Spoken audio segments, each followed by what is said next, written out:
আসলাম এগুলা ধোয়ার জন্য। আজকে 2 দিন হয়ে গেছে, এখন পর্যন্ত 2 দিন না 3 দিন হয়েছে। এগুলো আমি এখন পর্যন্ত ধুইছি ঠিকই, কিন্তু ওই দখুনটা দিতে পারি নাই, যে গ্রান করে ওইটা ছাড়া ওনারা পানি খেতেও চায় না। তো এখানে 2টা ধুইছিলাম, এখন এগুলা ধুয়ে তারপর দখুন দিব, দখুন দিয়ে বাকিটা করব। আর এই যে রান্নাঘর, রাত্রে ওনারা কি যেন করছে, যেখানে আমার মনে হয় ডিমটাই বাজছে, বুঝতেছি না কিসের জন্য। রান্নাঘরে এমন একটা গন্ধ করতেছে, কেমন জানি একটা গন্ধটা আমার একদম সহ্য হইতেছে না। মানে কিসের থেকে গন্ধ সেটাও জানি না। এগুলো তো সিং টিং যা ছিল সব আমি রাতে ঘুমানোর আগে একদম সাবান দিয়ে পরিষ্কার করে কোলোরিক্স দিয়ে যাই, কারণ ওই যে ব্যাকটেরিয়াটা যেন মরে যায়। আর এখানেও এত ময়লা না, এই যে দেখেন এখানেও কোনো ময়লা নাই এইভাবে, বা এখানেও নাই। কিসের থেকে গন্ধটা আসতেছে তা বুঝতেছি না। তো তারপরে আমি চেক করলাম সব কিছু, আবার চুলা টুলাও চেক করলাম। এখানে এখানে অর্ধেক রুটি পড়ে রয়েছে, এটা ফালাইতে হইব। সব কিছু চেক করে দেখি কোথাও গন্ধটা পাওয়া যেতেছে না, তো কী করবো বুঝতেছি না। তার জন্য এখন আমি জামটা দিয়ে দিলাম চুলায়, যে এখন আমি ঘরের মধ্যে একটু লোবান দিব, যেন বাড়িঘরটা একটু গ্রান করে। আর দেখেন আমার শরীর হাত পা কাঁপতেছে, কালকে থেকে আমার শরীরটাও ধরে গেলে কাঁপতেছে, হয়তোবা অ্যাজমার লক্ষণ, তার জন্য হয়তোবা। সুবহানাল্লাহ। আর এখানে আজকে আমাদের বাসায় সবাই দাওয়াত আছে, দাওয়াতে যাবে সবাই না, ম্যাডাম স্যার দাওয়াতে যাবে, আর বাচ্চারা বাসায় থাকবে। তো ম্যাডাম বলতেছিল যে রেহানা মাকরোনা রান্না করো, কিন্তু কালকে ওরা ভালো করে খাইতে পারে নাই। তো এখনও যদি ভালো কিছু না রান্না করি তাহলে আমার খুবই লাগে। তো এর জন্য চিকেন বার করলাম। চিকেন কোনটা কী করব, সাদা ভাত রান্না করব, সাদা স্যুপ রান্না করব, বাচ্চাদের পছন্দ মতো ইনশাআল্লাহ।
আজকে ফ্রিজগুলো আজকে পরিষ্কার করব। যে দেখেন এগুলো সব ফালাই দিতে হইব। এই যে মুরগির তরকারি, দেখেন কত তরকারি, আমি কি বলবো, বলার মতো কোনো ভাষা নাই। রান্না করি অথচ তারা খায় না, ঠিক মতো খায় না। কি করবো, আমার মানে এসব কষ্টে আমার বুক ফাইটা চিৎকার আসে। এই যে তরকারিগুলো ফালাই দেবো, কেমন লাগে না? একদম ফ্রিজ ভর্তি তরকারি। এই যে তরকারি, এই যে দেখেন ওই দিন মেহমান আসছিল ওইগুলা। সুবহানাল্লাহ, কত খাবার যে ফালাইতেছি বিদেশে থাইকা, মানে মনের মানাইতে পারি না, তারপর ফালাইতে হয়। এই যে দেখেন বেগুনের তরকারি, এগুলো সব আছে, আরও আছে আলুর তরকারি। এই যে দেখেন দেখেন এগুলা সব ফালাইতে হইব। এটা কিন্তু নতুন তরকারি, তারপরেও তারা খাইব না। আমি খাইছি, আমি 2বার খাইছি। খাওয়ার পর এখন আর আমার খাওয়ার প্রতি রুচি নেই। একটা তরকারি রান্না করলে যদি জাল না থাকে, লবণ ঠিক মতো না হয়, একদমই জাল নাই। এটার মধ্যে একদম কোনো জাল নাই, না গোলমরিচ আছে না কোনো মরিচ আছে। এভাবে আমরা হচ্ছে বাংলাদেশের মানুষ, আমরা কিন্তু একটু ঝাল একটু মশলা পছন্দ করি।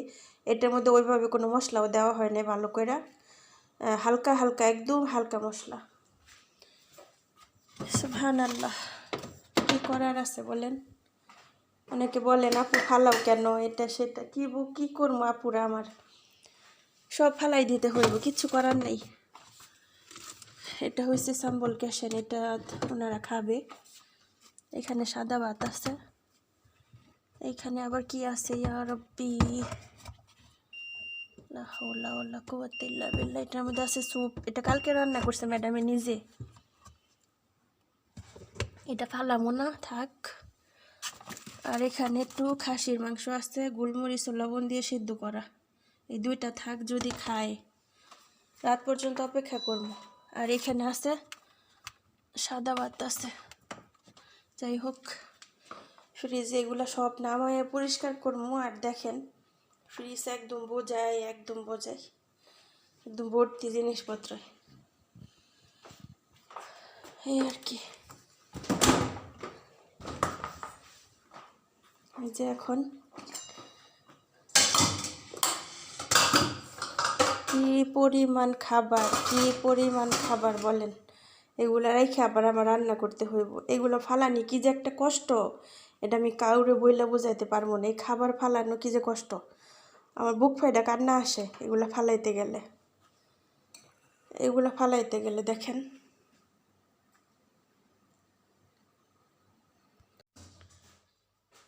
আজকে সত্যি কথা বলতে খাবারগুলো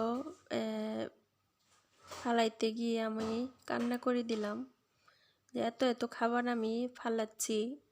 আল্লাহ, তুমি আমার কোনো হিসাব নিও না, কারণ আমি নিরুপায়, আমি কি করব, ওনারা খায় না। আমি এত খারাপ লাগে, আমি আজকে কান্না করে দিলাম যে অনেক মানুষ আছে খাবার পায় না, আর আমরা ফালাইতেছি এইখানে। আমি নিজে যে খাবো এই একটা অবস্থা নেই। আজকে খুবই খারাপ লাগলো যে বিশ্বাস করেন আমার বুকটা কেমন ধরপড় করছে এতগুলো খাবার ফালাইতে। আসলে নিরুপায় হয়ে ফালাইতেছে, আসলে করার কিছু নাই। একদম খাবারগুলা তরতাজার মতো আমার কাছে লাগলো, যে আল্লাহ তুমি আমার হিসাব নিও না, আমি নিরুপায় হয়ে ফালাইতেছি। আমি তো সব খেতে পারবো না, আল্লাহ যেন আমাকে ক্ষমা করে। জিরা ধনিয়া এগুলো শেষ হয়ে গেছে।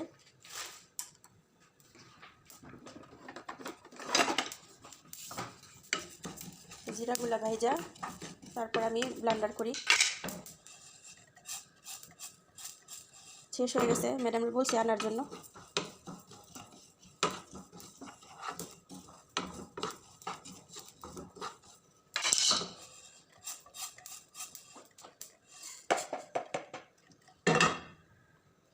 অল্প কয়টাই করবো, চাইছিলাম একটু গরম মশলা বানাবো, পারলাম না, জিরা কম।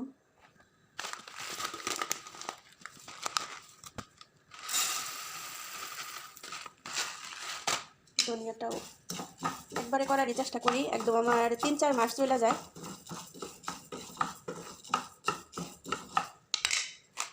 এই কয়টা রেখে দিলাম গরম মশলা বানানোর জন্য।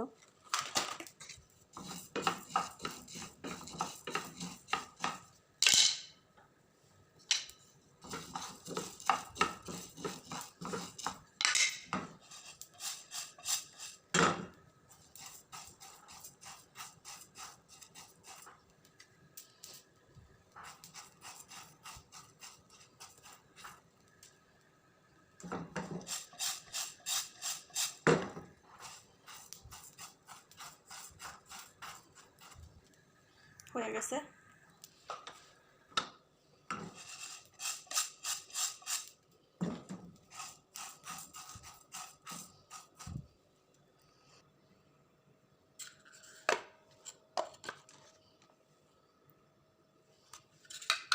এই যে একদম ফাঁকি করে নিলাম।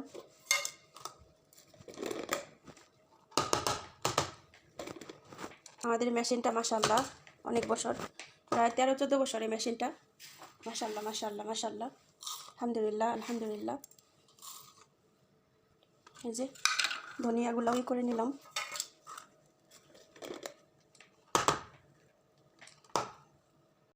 এখন আমি চিকেনগুলো ভেজে নিব। বাচ্চার স্কুল থেকে আসার সময় হয়ে গেছে। আজকে একটু মশলা মশলা করলাম, কিন্তু কোনো রকমে মরিচ দেওয়া হয় নাই।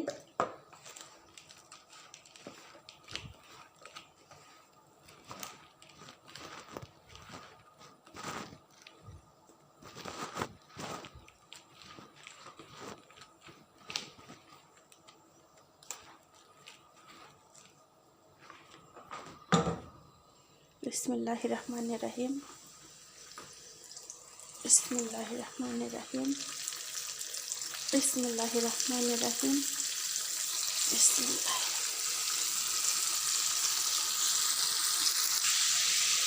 এই তো সবগুলা চিকেন দিয়ে দিলাম, কোনো স্পেস নাই। তারপরও সময় হয়ে গেছে বাচ্চাদের আসার।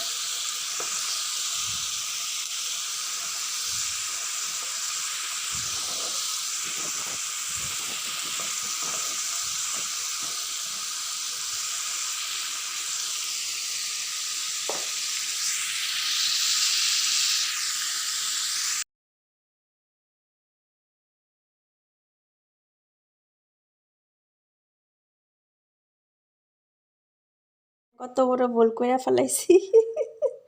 হাসতে হাসতে দুঃখে হাসতেছি। দেখেন, আমার একটা ফোন আসছিল দেশে থেকে, ভিডিও কলে কথা বলতেছে, ওইখানে যায় এখানে চিকেন আমার চুলার মধ্যে আমি একটু খেয়াল করি নাই। দেখেন চিকেনগুলা।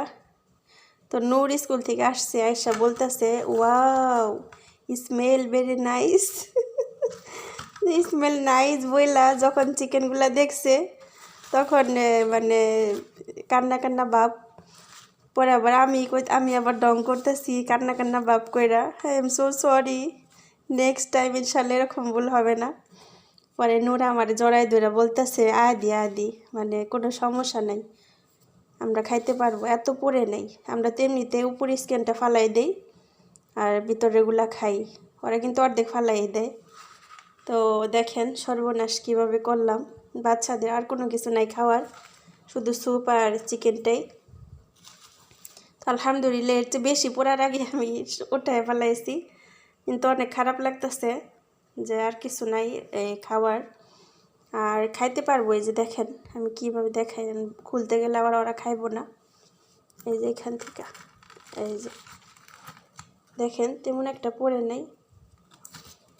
এই যে উপরে যে আটাটা আছে আটাটা পুড়ে গেছে ব্যাস। এই যে আটাটা পুড়ে গেছে ব্যাস, তারপরে দেখতে ভালো লাগতেছে না। তো যাই হোক আলহামদুলিল্লাহ খাবারটা দেই বাচ্চাদের।